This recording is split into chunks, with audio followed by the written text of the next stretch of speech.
Okay, LaTeX for Dummies. So first order of business, the original name is Tech, and then it was upgraded in the 80s, I think, and then upgraded again to work on modern computers because the original version was made by Canute, who didn't really care about making things diverse across operating systems. And now it's pronounced either LaTeX, LaTeX, or LaTeX, depending on how pretentious you want to be. I split the difference and say LaTeX because I think people that elongate the A are being way too pretentious. But it's important to know that the last letter is the Greek letter chi, not an X.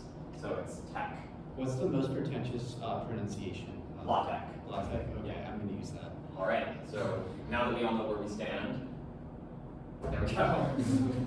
Okay, so first, just to give an idea of what this presentation is going to be, I expect that steps 1 through 6 will take about 20 minutes, probably less or fewer, because there's just not that much at the very beginning of learning about LaTeX, and then there's quite a steep learning curve after, it's like a sigmoid, and then it gets pretty easy. And then 7, I invite you to try and type up your math homeworks if you haven't already, and I'll stay here for 40 or so minutes to help you with that. This is a good practice because the actual math itself isn't that hard, but it does use a variety of symbols that will be very useful in the next semester, and depending on which classes you take. Like if you're an engineering major, you can forget all about this. I don't really know why you came, but please don't make your diagrams look nice if you learn TICS, which is like, to use LaTeX well for engineering, you need to be better at LaTeX than I am. So good luck with that. Okay, so what is LaTeX? As I mentioned, it was developed by Canute to solve a large problem that had existed in academics. So from about the invention of the printing press in the 1500s to the 1960s, math was an academic discipline that needed to be mass-produced so academics all over the civilized world could interact with each other and trade information. Of course, for the first few hundred years, that was hampered by things like war and people not knowing other languages and being too dumb to realize that North America was not Asia. But after that, since about the 1800s, math has been extremely mass-produced, and it's been very important that mathematicians are able to get up-to-date information on what other mathematicians are doing. So Canute noticed in the 60s that there was no standardized way to typeset math. Sorry, you're free to sit down. You know? Yeah, I enjoy standing. All right. Don't think that it challenges my power in any way. I don't. Okay.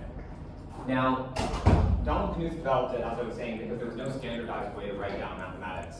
So for a long time, math journals would literally be handwritten by a scribe.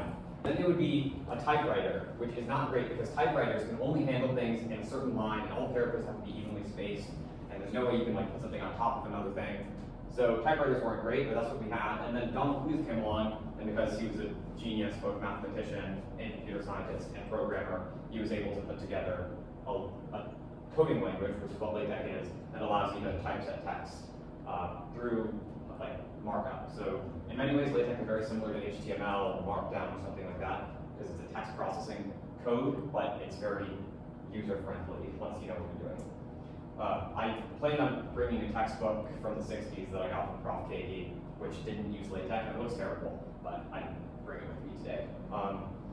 As I said, it's a markup language for mathematical writing, so you can see behind you I've put a lot of common commands and text formatting things, and that's because LaTeX at its core is just text markup, where you have some base amount of text and then you embellish it with code so that it looks like what you want it to look like.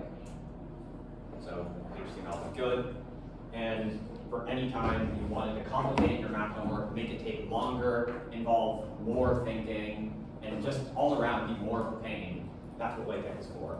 But why LaTeX? Why would you go through all of that? First, because it definitely looks better than your handwriting, unless you have good handwriting. But considering that we all wrote here, I'm willing to make a safe bet that for the average person here, LaTeX is an improvement upon their handwriting.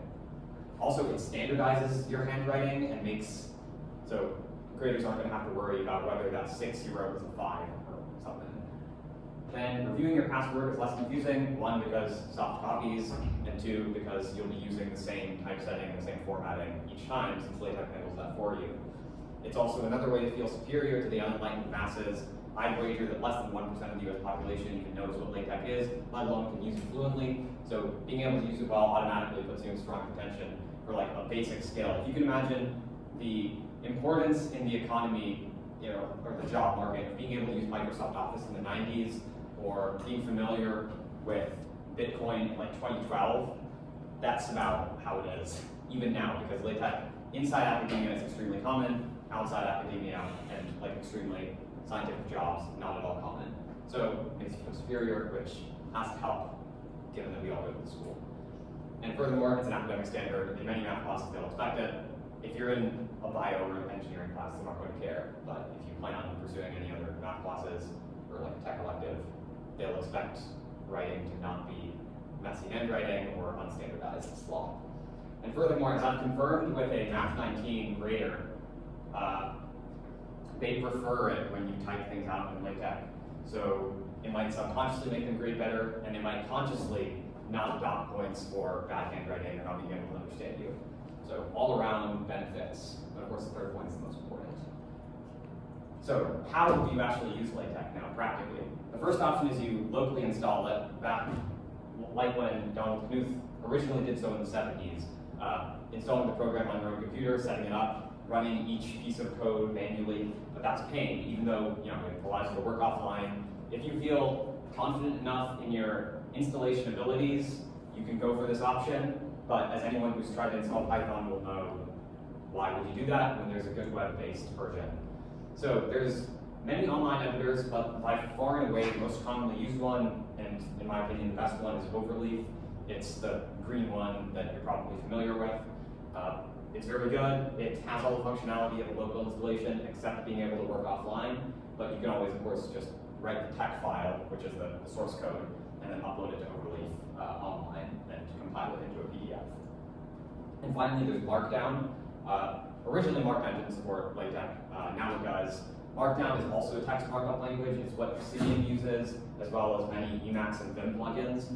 So if you're familiar with the world of text editors, I might recommend Markdown, but it does involve a lot more finicking around with installation issues, because unlike Overleaf, which has all your LaTeX packages, which are sort of like libraries with predefined commands built in, if you do a Markdown or local installation, you're going to have to figure out how to incorporate packages in yourself. And it's not impossible. People do it, but it's more work.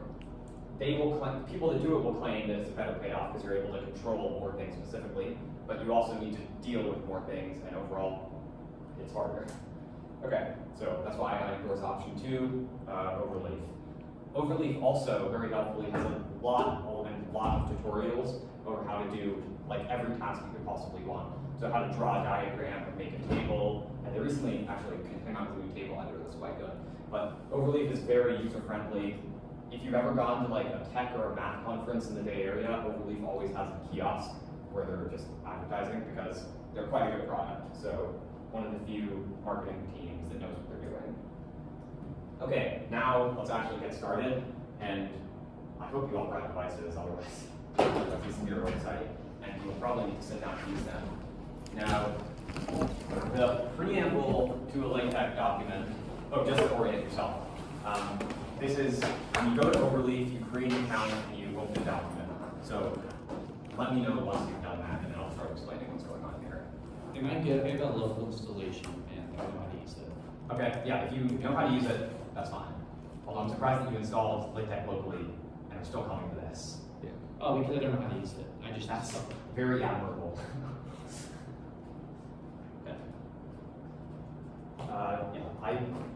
This shouldn't take you more than a couple of minutes, but Overleaf might make you create an account and do all of that, verify your emails. Let me know once that's done. If any of you have any intermediate questions, ask each other, figure it out yourself, don't bother me.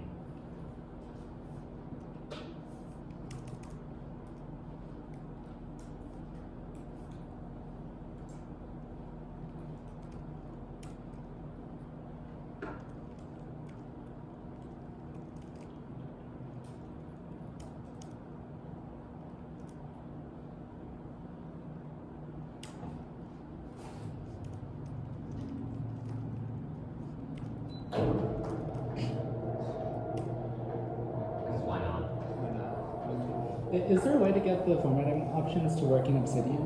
Or the like document processing? No. So the way Obsidian and other Markdown languages work is all of this is preambulatory LaTeX stuff. It's not this is implicit in Markdown. There will be like a file somewhere in Obsidian's code that says, here's what you do at the beginning of a document, because then when in Obsidian you use it, you're just able to enter math mode and deal with that if you're familiar. So all of this is stuff that LaTeX does because it's one level lower than Markdown.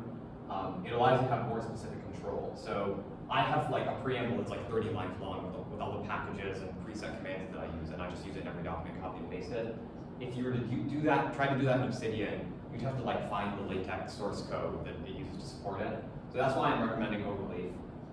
You can of course use Obsidian, and I've used it to take notes, but it's less customizable, and it's not as powerful as using Overleaf for a local installation. But if you are using Markdown, you can ignore everything up to line 14, or yeah, 14. What's the difference between the backslash bracket and the just like other levels? But briefly, it has to do with whether you're entering an aligned mode or a math mode.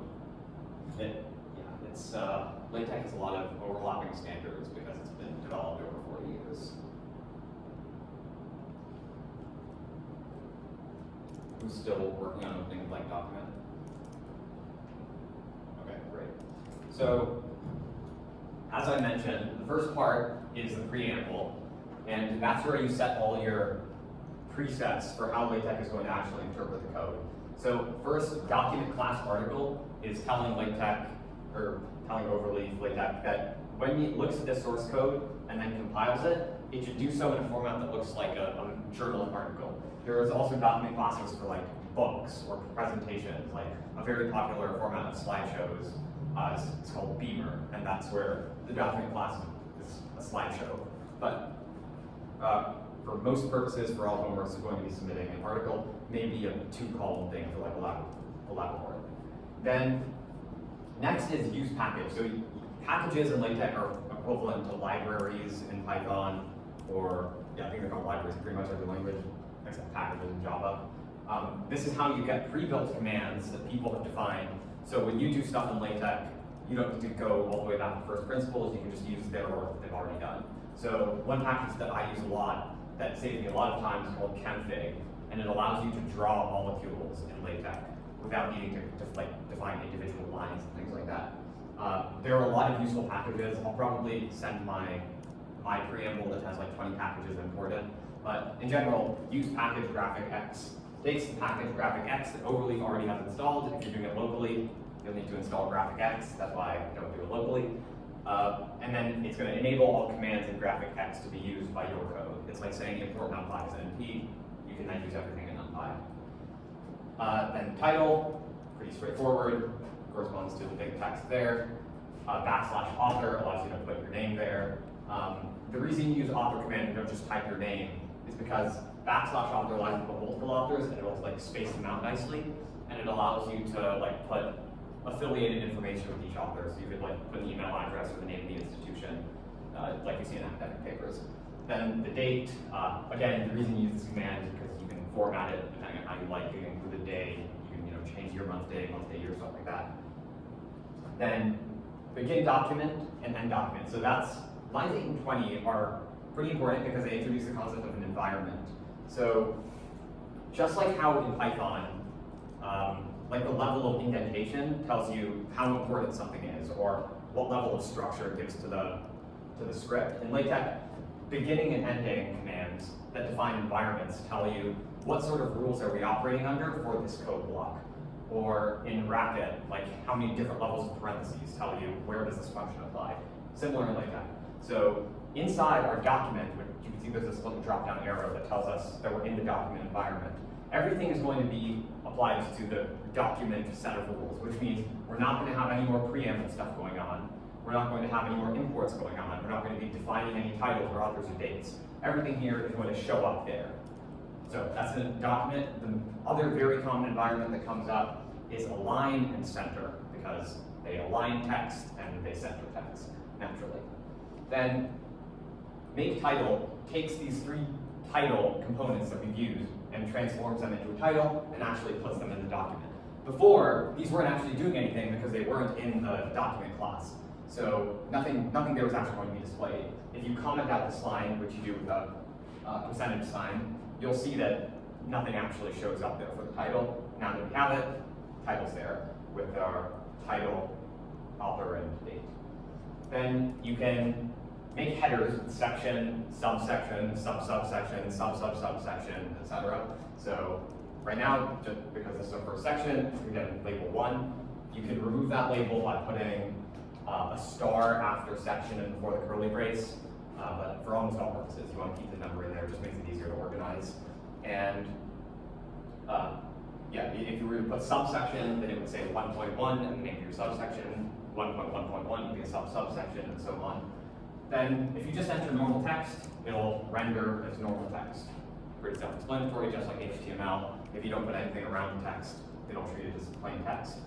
And then finally, these little things, which is a backslash, not a forward slash, and then an open square bracket, tell LaTeX to open a centered math environment. So that's 2 components. First, remember you have to end it, just like any other programming language. If you open some code block, you need to close it somewhere so the program knows what's going on. And the centered math block, this is not important. This is just overleaf telling itself to keep it easy to organize, to center this and make it green.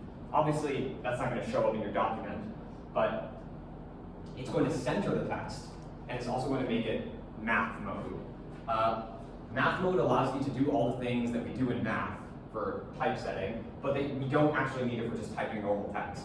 So if here I was explaining this is a consequence of the Dummies theorem in complex analysis, LaTeX doesn't really need to be able to access all of its math functionality to just render that text. That's just normal text. So we use math modes to save LaTeX the trouble of needing to always keep the math options open. But now that we are in math mode, we have access to all of LaTeX power because it can use superscripts, which we access through the caret naturally, curly braces, which are like a code block. So if we didn't have the curly braces, LaTeX would only render the I in the superscript, and then tau would be normal size. But because I tau is in curly braces, the whole thing appears in superscript. And then outside of curly braces, so it's normal text, -1 equals 0, and that all appears normally. So, tau is not a thing you can easily type on your keyboard, and even if you try, it might not work unless you define some Unicode encoding in the preamble. But because of that, all the Greek letters are predefined in LaTeX, just with their name, and backslash tells LaTeX that this is a special command. So if the T was uppercase, then you would get an uppercase tau. Obviously, that's not too interesting because that's just the letter T for us. But for delta, beta, things like that, where the uppercase and lowercase are important. I can show beta, that's bad example. Gamma or lambda, something like that. Then uppercase and lowercase T here would change whether it's uppercase and lowercase in the Greek letter rendering. Then you end your center math code block and you end your document, and LaTeX knows that everything's done. So are there any questions on this slide? Okay, moving on then. So now we have things that are a bit more complicated.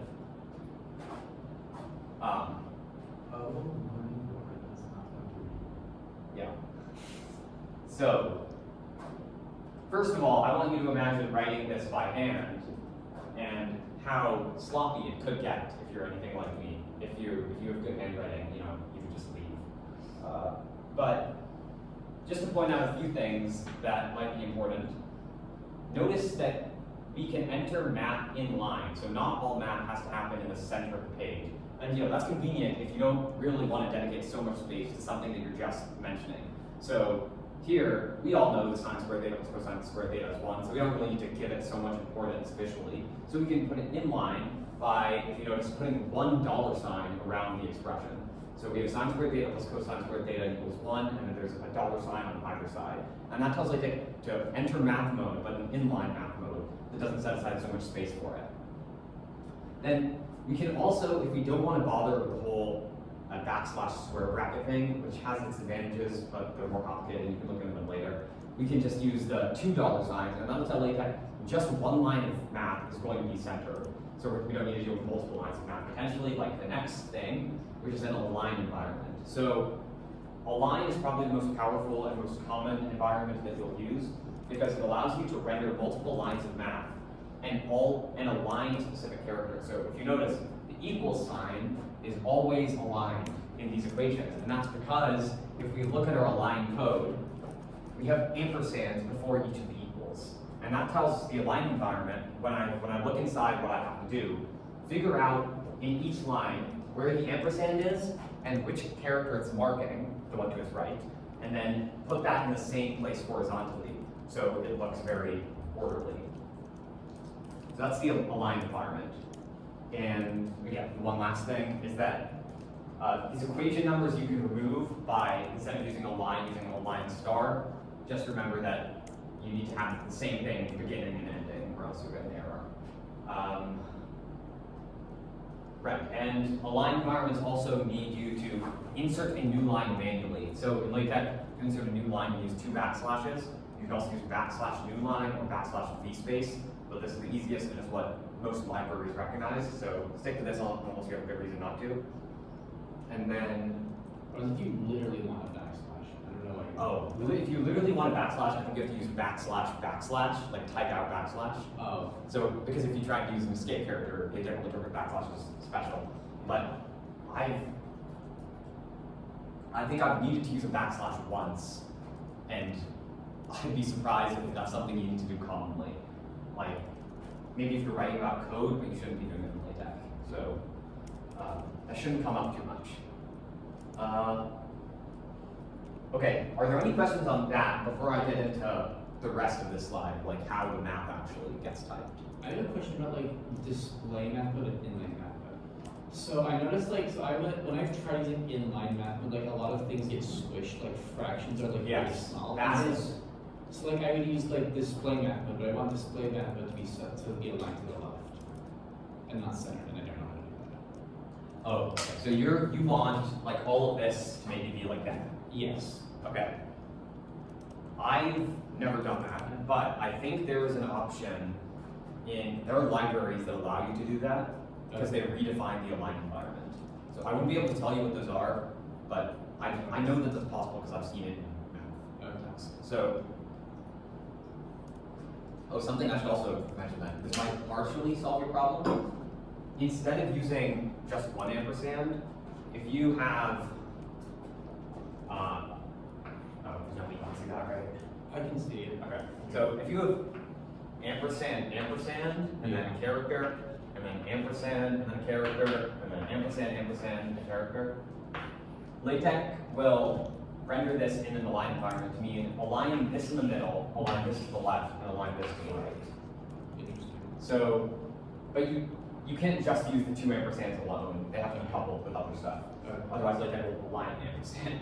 So, I think what you might be able to get away with doing is like ampersand, ampersand equals, and then your thing, and then just use a dead ampersand, ampersand, ampersand. Don't put anything here. Okay. So that might solve your issue. If it doesn't, there's a Stack Overflow page for LaTeX. Okay. So does everyone understand that? And then I'll explain how the math is actually typed. Okay, good. So right at the very top with sine and cosine, you'll notice that there are backslashes, and you might wonder, why do you need backslashes before sine and cosine? Can't I just write them out? Well, letters in LaTeX, if they're not coming from another source, are going to be in this weird, like, almost italicized math form that you'll recognize from textbooks. And that's like very different from how they're rendered in text, which is, straight-laced, how you would expect. So if we were to just write sine, like S-I-N, it would be italicized, and that's not really how sine should appear because it's one function, it's not 3 variables. So we use \sine, and that renders it as it should be.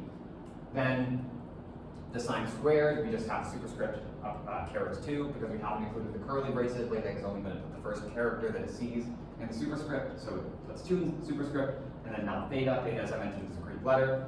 Plus, we all understand cosine squared theta is the same story as sine squared theta. We don't want it to appear as 3 variables in math mode, so we put \cosine equals 1 and then enter the math mode. So that relatively straightforward. Now, the centered math mode with the double signs. OInt is a closed path integral, which you'll recognize from Math 19, Green's theorem. And we get the C there by using the underscore. An underscore triggers a subscript, just like the caret triggers superscript. If you want to put multiple characters there, then you use curly brace. This is also the notation you use when you want to integrate like between bounds. You would say \int underscore what your lower bound is, and then caret what your upper bound is. There's an example on the board of that. Then f is a vector field, so it needs to be bolded or have a vector sign above it. There are two options for that. You can bold it like I did with math.df. Math for math, it's in a math mode because you also have text BF and you want to bold stuff in text, and then boldface. And then c dot is center dot. So you can also have \dot, which will put in period, so no one ever uses it. I think there's an awkward dot as well, but c dot is what we use for the dot product because it puts it in the center and it's a dot. Something that also comes up a lot is \c dots, and that'll put like a lot of like dot dot dot but in the middle, like if you're doing plus dot dot dot plus for an infinite series, or if you have an infinite sequence and you want to have the dots, then you would do \dots. You can also d dots for diagonal, d dots for vertical. There's a whole world there. Then our differential ds. So you'll notice that I have a text d, and why I have that is the same reason that I had the sign previously, because LaTeX will just render that d as italicized math d, and that's not actually how we write integrals, because the d is a special d, it represents a differential. So we have to use ds rather than like a ds like this. So we embed the text d in a text command, which tells LaTeX, treat this like you would normal text, not math. Now, in my homeworks, I create a new command that allows me to do that a lot faster, because I don't like having to like trigger a text command each time. And as you might expect, defining your own command is sort of like defining your own function in other programming languages. It does something in a way that you don't want to constantly have to spell out each time to save you time. Then math BFS, because that's also a vector field, equals 0. That makes sense. And we're out of math mode. So, and then finally, we enter the align environment, which we've talked about. Fractions are like one of the most common commands, \frac, and then two curly braces. The first is the numerator, the second is the denominator. So LaTeX is going to look at that, put text d in the numerator, text dx in the denominator, and that's all to type ddx. So obviously I've redefined that because that's a headache to have to type each time, and I'll show you how to do that later. Then ln of x, naturally we don't want ln to appear as two separate variables, so we put a \, before it. Ampersand equals to align the equals sign. Then our limit, which is a bit complicated, but is pretty straightforward once you look at it. \limit makes a limit, the underscore puts it under the limit. As you might notice, when you use underscore on an integral, it moves it to right and down, but when you use underscore on a limit, it puts it underneath. The one exception to that is that if you're in inline math mode, limits will get messed up and it'll shift the bottom thing to the right, because inline math mode isn't as powerful. Then there's the big fraction for ln of x plus h minus ln of x over h, and that follows the same rules as before. There's nothing that changes, and then we have a new line. But yeah, an x right arrow is needlessly complicated because of a problem with my imports. You guys shouldn't worry about that. You should be able to just use \right arrows and get back. I don't think there's anything. Oh, there is. Never mind. Okay. The one last thing here that's new is these left and right commands. So normally, if we didn't include those, what LaTeX would do is draw a normal parenthesis here. But we don't want a normal parenthesis because this text is really big because of the limit and the superscript. And the way we do that is to tell LaTeX, make these parentheses as big as they need to be to surround the expression. And how we do that is by using left and right. So left tells LaTeX, makes the next character large enough to enclose whatever's next. So this parenthesis needs to be large enough to enclose whatever's next. This parenthesis needs to be large enough to enclose whatever's next. And here's what we actually have to enclose. And then this one closes that first parenthesis, or the second parenthesis, and this one closes the first parenthesis. So you get two sets of parentheses that are big enough to hold the expression inside them. There's an example of the double ampersand, actually. So I wanted to align this to the right because I'm explaining a substitution we're making for u equals h of x. So double ampersand aligns it to the right. If I put this double ampersand before the first ampersand, it will align it to the left like you would want. And finally, \comma introduces a few horizontal spaces, so you can have things now be like right next to each other. I think I also used it. No, I didn't. But \comma spaces out a little. Otherwise, the black square would appear literally after the fraction, which is exactly what we want. So, does anyone have any questions on this slide? Okay. So, what you know now is already probably enough to type up your homeworks, except for a few commands that you might need to look up, like a vector symbol, how to make a magnitude, things like that. But you're in a very functional place right now if you understand everything I've said so far. But LaTeX is, because it's an academic standard, it's been used to do things that are a lot more powerful. And I'd say the most common way to make LaTeX more powerful and more useful for you is to learn how to use some library that makes use of LaTeX's ability to draw. Personally, I don't think it's too useful because you can always just draw it on a tablet or on paper and then upload an image, and Overleaf makes it pretty easy to insert images. You can just follow a tutorial on that. But for some cases, it might benefit you to have like very textbook style figures in a paper. Like if you're submitting something to a journal or doing something in a research lab, they might expect this level of professionalism. I'm not going to go into detail for how to do any of this, but know that it's possible. Something that does come up, because it's in the linear algebra problem sets, like I'll bring it up, is T-color box, which allows you to have a box and then put stuff inside it. There are a lot, like T-color box is a very powerful package. It has a lot of like customization that you can look into. I generally only use like the most basic, here's a gray box because I want to highlight a solution or something that's important.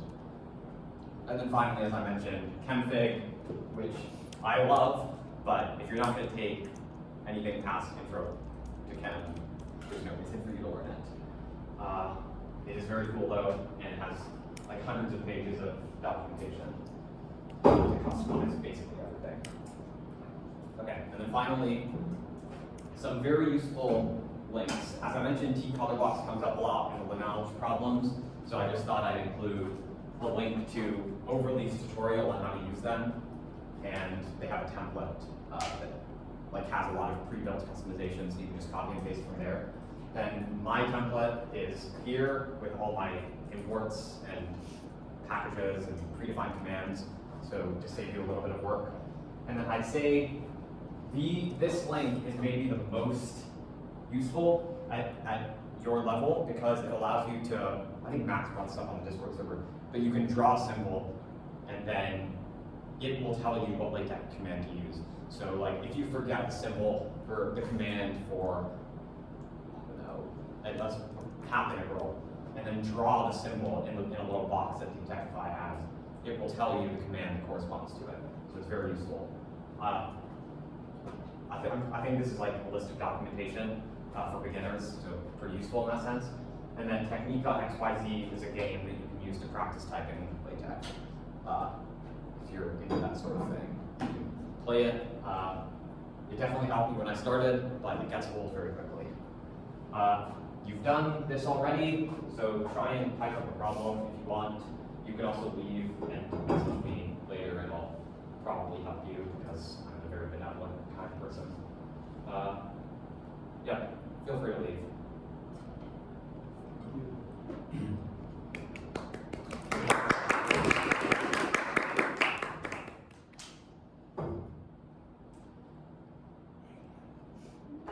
You're so cool on today. Okay, so 20 minutes was a bit of an underestimate. Should I set very But Yeah.